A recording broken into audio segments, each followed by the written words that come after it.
Hi guys! Welcome back to my channel. So, ito ay ayuda after party ganap ng Dasbeya. As in, naging third wheel din si Isner sa kanila. At ito ang napaka-cute ni Dustin, napaka-supportive at napaka-maalagang boyfriend para kay Bianca. Sinasabi kong boyfriend kasi halata naman na sila na showbiz lang, ayaw lang nilang mag-umamin kasi kailangan mo na may suspense sa mga fans.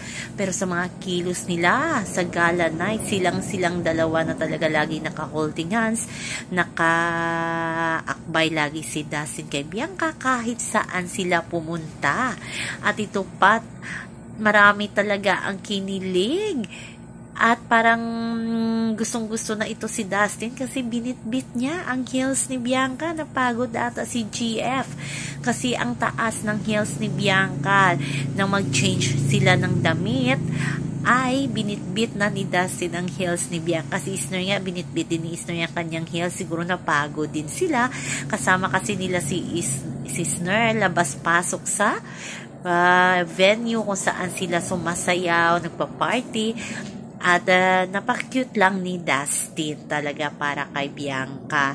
Magkasabay pa nga umuwi, diba? Naka-white. Ang gwapo ni Dustin nung naka-polo white na lang, naka-long sleeve white na lang itong si Dustin. Mga jokla dyan, talagang kinilig at na-in love talaga kay Dustin yung kaso pagmamayari na siya ni Bianca de Vera. So, nakita nyo ba yung photo, yung sa hagnanan sila? Parang Korean novela yung kanilang epekto sa mga fans nila. As in, sila talagang dalawa. Kahit si Bianca, pag tinawag si Dustin, nandidisco na sinabi ni Bianca na parang uwi na silang dalawa. At magpahinga, walang magawa si Dustin, tagasunod sa kanyang GF.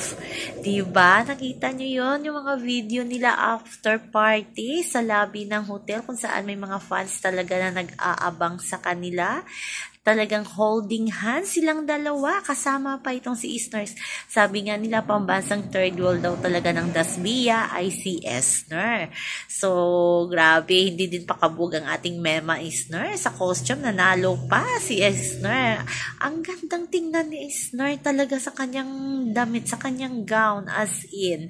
Kaya BFF nga yan ni Bianca si Isner, diba? Before PBB, magkaibigan na sila. Ngayon nga ay naging third world na si Isner kay Bianca at kay Dustin. So, abayan naman natin ngayon ang mga ganap, ang kanilang PBB Cool Love sa August 10. So, abangan natin yan, guys. So, yun lang po guys ang ating update. Sa ngayon hanggang sa muli.